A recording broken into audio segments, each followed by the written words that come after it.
안녕하세요. 가치남TV입니다. 오늘은 한국전력의 대응 방안에 대해서 한번 이야기를 해보도록 하겠습니다.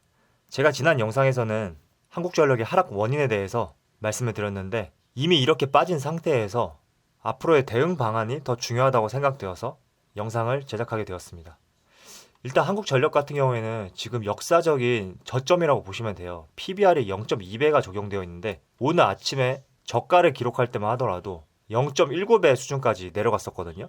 코스피, 코스닥 모든 종목을 통틀어서 확인을 해보시면 아시겠지만 0.2배도 없을 뿐더러 0.2배조차 되지 않는 종목을 찾기란 정말 쉽지가 않거든요. 지금 한국전력을 시장에 매물로 내놨을 때는 이 가격보다 무려 5배의 가치를 줄 수 있는 기업이란 소리잖아요. 하지만 이것만 믿고 매수를 한다는 것은 조금 위험할 수가 있어요. 제가 그래서 오늘은 매수한 사람과 매수하지 않은 사람의 대응 전략에 대해서 이야기를 하도록 하겠습니다.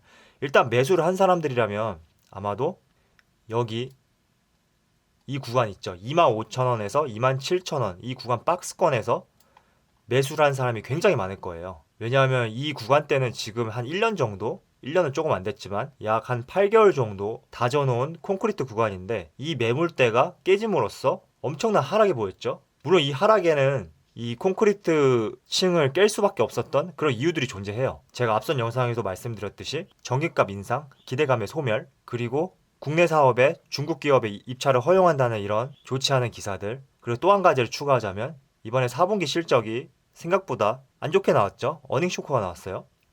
물론 적자일 것을 예상했지만 적자 폭이 굉장히 컸다는 거죠. 그래서 이러한 종목들은 매수를 하신 분들이라면 단기적인 접근보다는 장기적인 접근을 가지고 기다려야 된다. 이렇게 말씀을 드리고 싶습니다. 이 종목 같은 경우에는 굉장히 무거운 종목이기 때문에 일봉 차트로 보는 것은 의미가 없어요.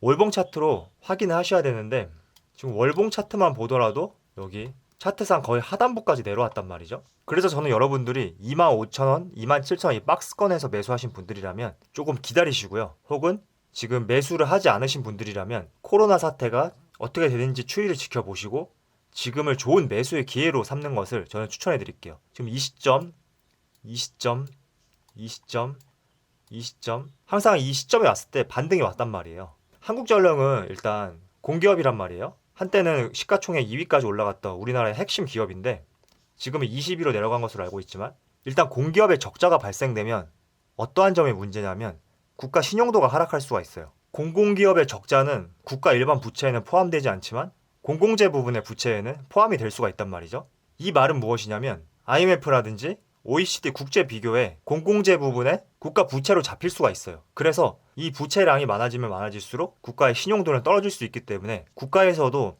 한국전력의 적자 사태를 가만히 내버려두지 않을 거예요. 물론 이번 정부 같은 경우에는 전기값 인상에 대해 부정적인 의견을 가지고 있지만 적자를 해결할 수 있는 방법은 전기값 인상밖에 없거든요. 하지만 올해 같은 경우에는 코로나 사태로 내수가 정말 바닥을 찍고 있어요.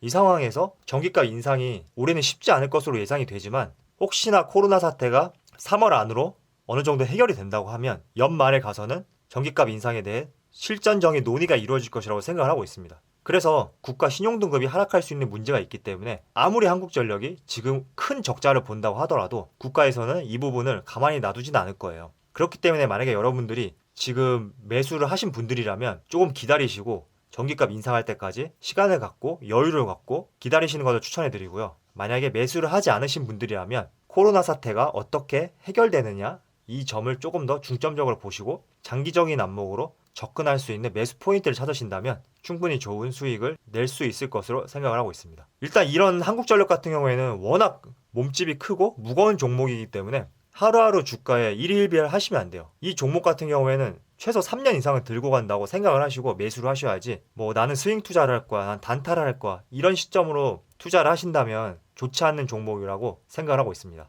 지금 오늘 코스피만 보더라도 외국인이 역시나 매도세로 시작을 하고 있어요.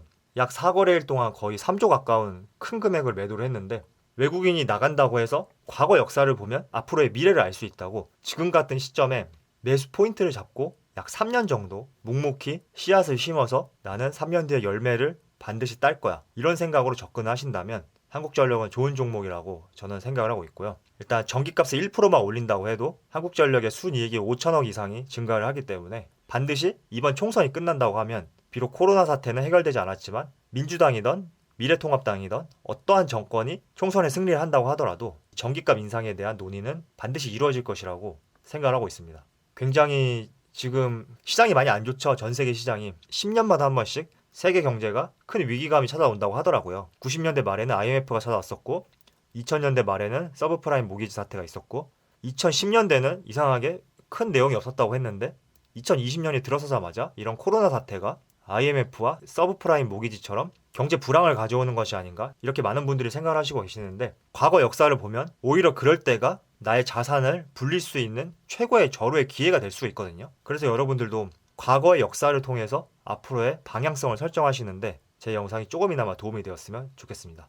그럼 힘내시고 다음 영상에서 찾아뵙도록 하겠습니다. 감사합니다.